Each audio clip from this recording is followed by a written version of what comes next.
Hello hi welcome to cooking with mridula.blogspot.com. మీ సలహాలు సూచనలు పంపాల్సిన నా ఈమెయిల్ అడ్రస్ reddy.mridula@gmail.com. మీ కామెంట్స్ని నా బ్లాగ్ కుకింగ్ విత్ మృదులాలో కూడా పోస్ట్ చేయొచ్చు.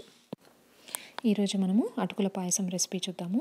దీనికి కావాల్సిన పదార్థాలు: ఒక చిన్న కప్పు అటుకులు, 2 కప్పుల పాలు, 1 table spoon cashew nuts, 1 table spoon కిస్మిస్, కొద్దిగా కుంకుమ పువ్వు, చిటికెడు ఉప్పు, 2 టేబుల్ స్పూన్ల నెయ్యి, 4 టేబుల్ స్పూన్ల షుగర్.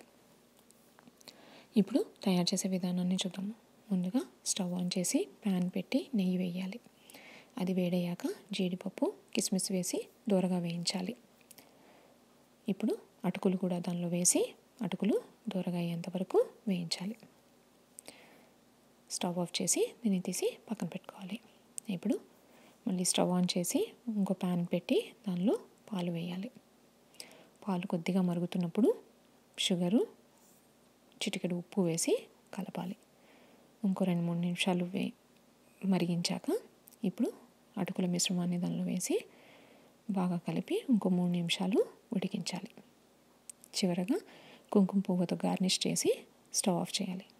అంతే, ఎంతో రుచికరమైన అటుకుల పాయసం రెడీ. ఇది చాలా క్విక్గా చేయొచ్చు, చాలా టేస్టీగా ఉంటుంది. ఇది యూజువలీ నైవేద్యానికి కానీ క్విక్ స్నాక్ లాగా కానీ మనం చేసుకోవచ్చు. మీకు ఈ రెసిపీ నచ్చిందని అనుకుంటున్నాను. ఇంకో రెసిపీతో మళ్ళీ కలుద్దాం. అంతవరకు సెలవు.